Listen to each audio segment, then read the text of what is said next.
and the Trump presidency. What Lightfoot and her team have done is heroically reduce violence. The reduction in violence would be that much greater if we didn't have all those guns coming in from Indiana. So we got Trump, we got systemic racism, we got guns from Indiana, and certain suburbs. She said. In spite of all of that, crime is down or it's up less than in other cities, as Brown said yesterday, and that this is something that deserves applause. Do I have that right? That narrative right? I think I do. Yeah, you do. Yeah.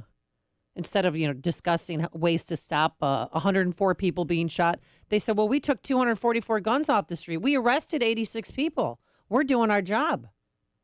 And one alderman wants to send in the National Guard. Wrote a letter to Governor Pritzker yesterday, Alderman Anthony Beale, and reporters seriously asked her that question: is it now time to call in the National Guard?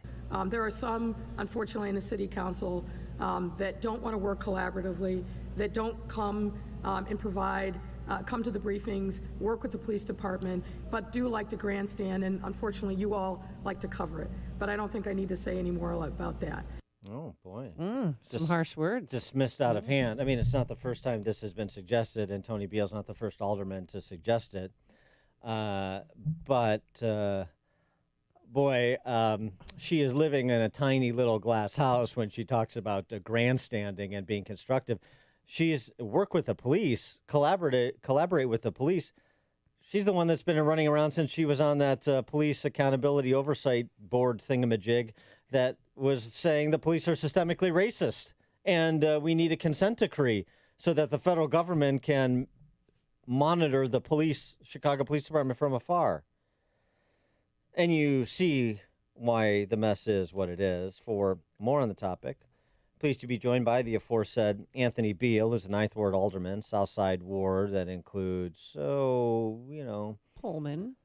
Pullman and Roseland and West Pullman and other South Side neighborhoods. Alderman Beale, thanks for joining us. Appreciate it.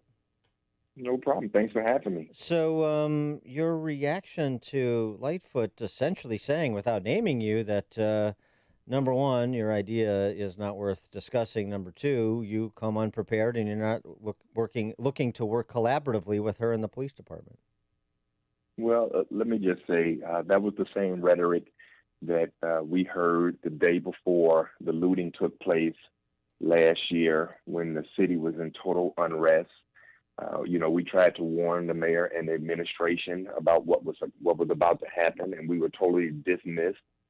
And you saw what happened to the city. And so this is just another scenario of what's going on with this administration, where all the aldermen are dismissed.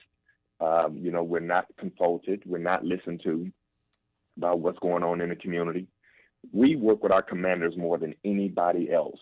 I talk to my commander probably a dozen times a week about what's going on in my district. And that's the reason I know that my personnel is down in my district, and they keep taking all the personnel out of our community and sending them downtown. And that's why the communities are really left up for grabs, because we don't have the same police presence that we used to have at one point. And that's all I'm saying is, right now we're in a war. We're in a war out here in the city of Chicago. And if you're going to combat, yeah. I'm sorry. Oh no. Well, let's real quick. The night of the looting, you knew it was coming. She ignored your warnings, but yet you were proactive and you got the police officers from Area 2 and the commanders to protect that Walmart in your ward. Well, that is correct. I called early, about 6 o'clock in the morning. I called the city, called the commissioners and the superintendent's office, and I told them what I needed to help protect areas in my ward, and they told me, well, we're going to have a meeting at 10 o'clock and to discuss all of the things that we're going to roll out. I said at 10 o'clock, I said the city's going to be empty at 10 o'clock, and so I worked with my commander, which the mayor alluded that we don't talk to and we don't work, collectively with. And my commander sent all the resources that I needed, to protect the one business that was not looted on the south side of Chicago, which is, Walmart off of 111th Street, along with the Ross and the other stores along that corridor. And so that just goes to show we know our communities. And if we are worked with and if we are respected and our input was really meaningful, we could have saved maybe half the city. I'm not saying we could have saved the whole city, but we may have saved half of it because we warned the administration about what was going on and what was coming, and we were totally dismissed. And so we're totally being dismissed again with recommendations about what we can do to curb the violence in this city.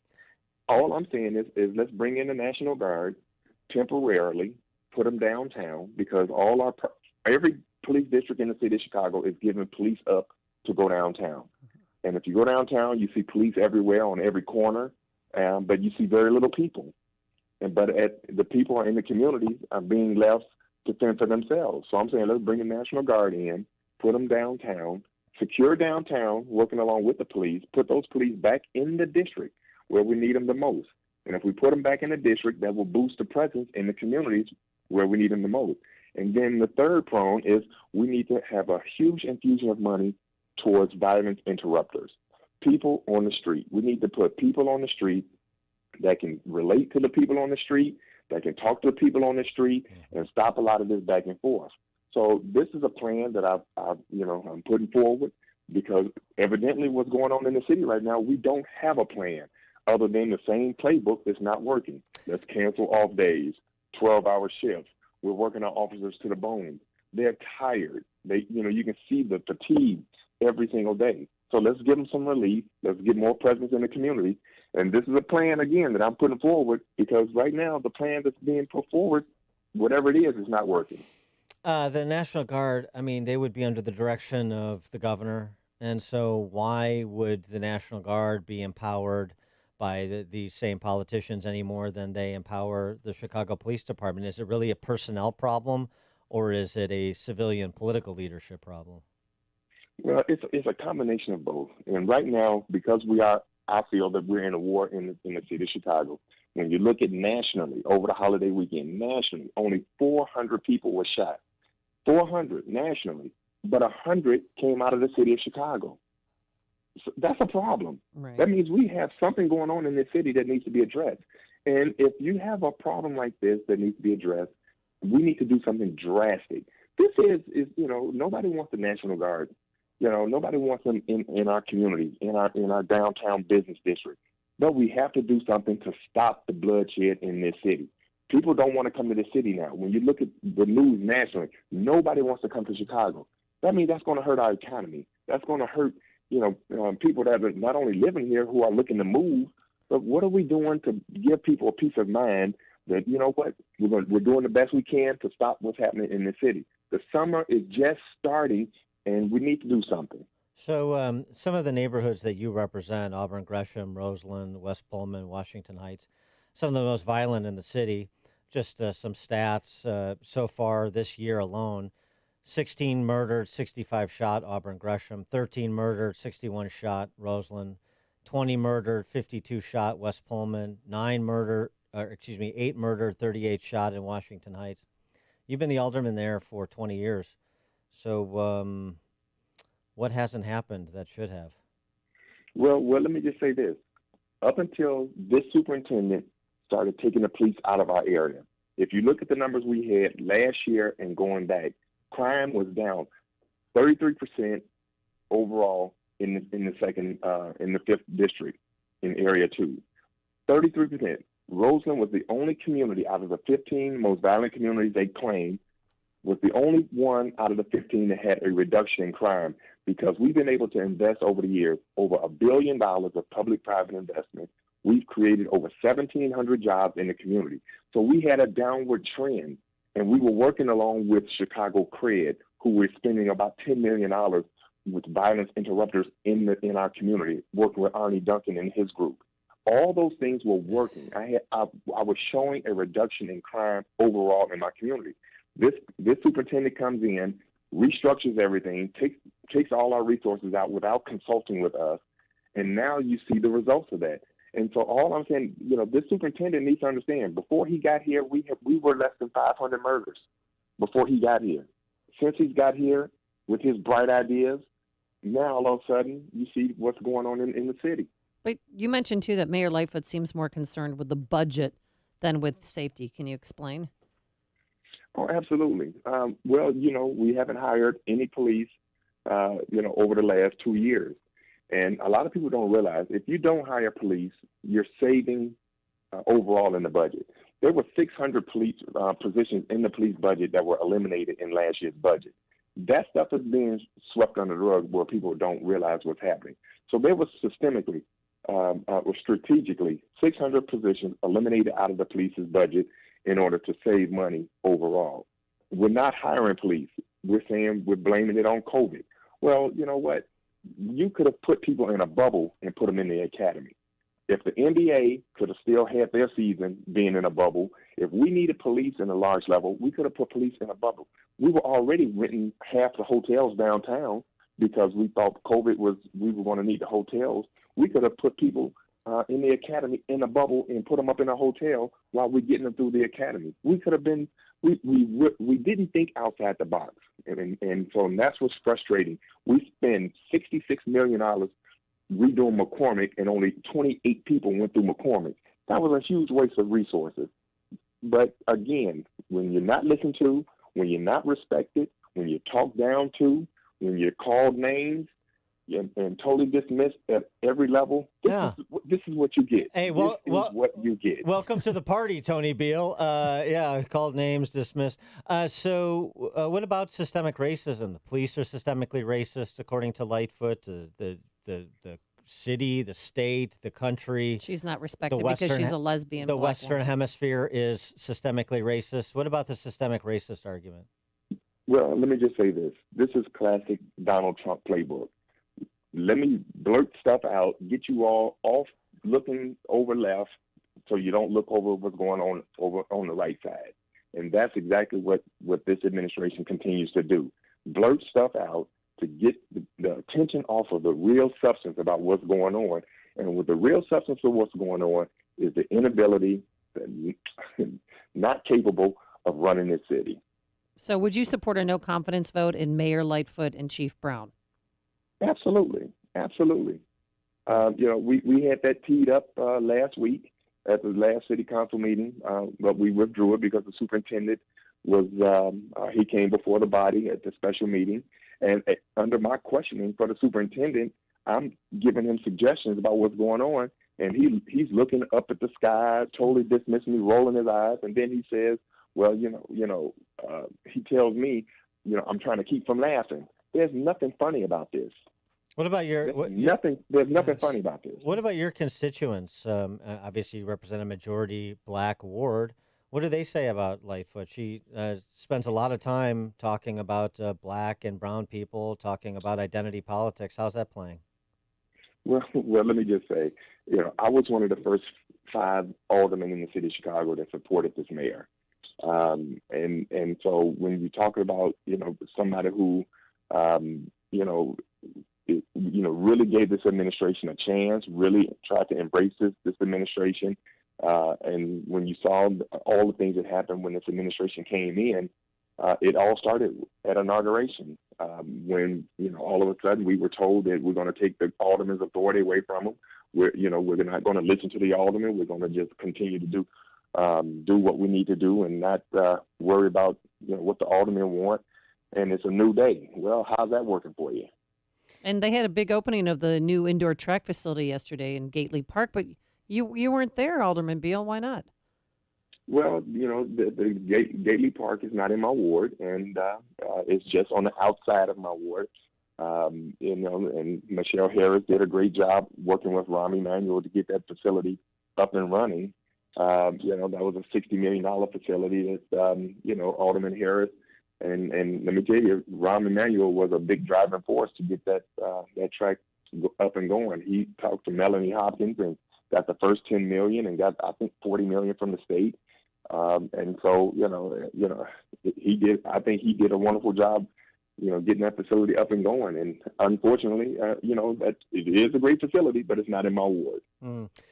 You've been around for a minute, as I mentioned, 20 years as alderman, and You're making me seem old, man. Well, Yeah, no, gee. no, you're not. I mean, you're not. You're like Amy's age, so you're Oh, not. I mean, hey. and I wouldn't say old, but I wouldn't say young either. But you've been in the city all your life. Roseland is an interesting story. Roseland today wasn't always. It wasn't always that way, and I wonder if you look back at what Roseland was even 40 years ago, and what it is today, and some of the other neighborhoods on the south side too. What do you think happened? What were the policy choices that led to the destruction of some of these neighborhoods?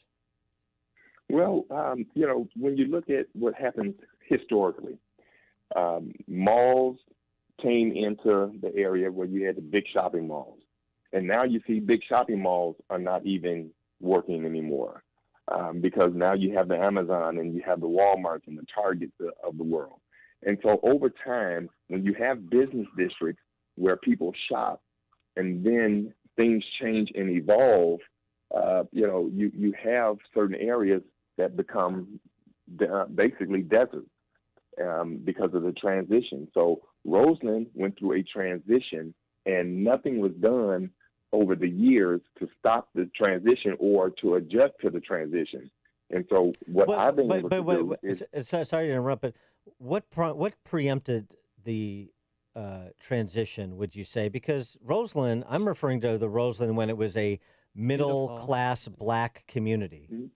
And right. Oh, absolutely. So middle-income communities, Black, white, or other, you don't see deserts created because you have people that are working and that have purchasing power and so forth. So there had to be something there had to be an animating event. What was the catalyst for this transition?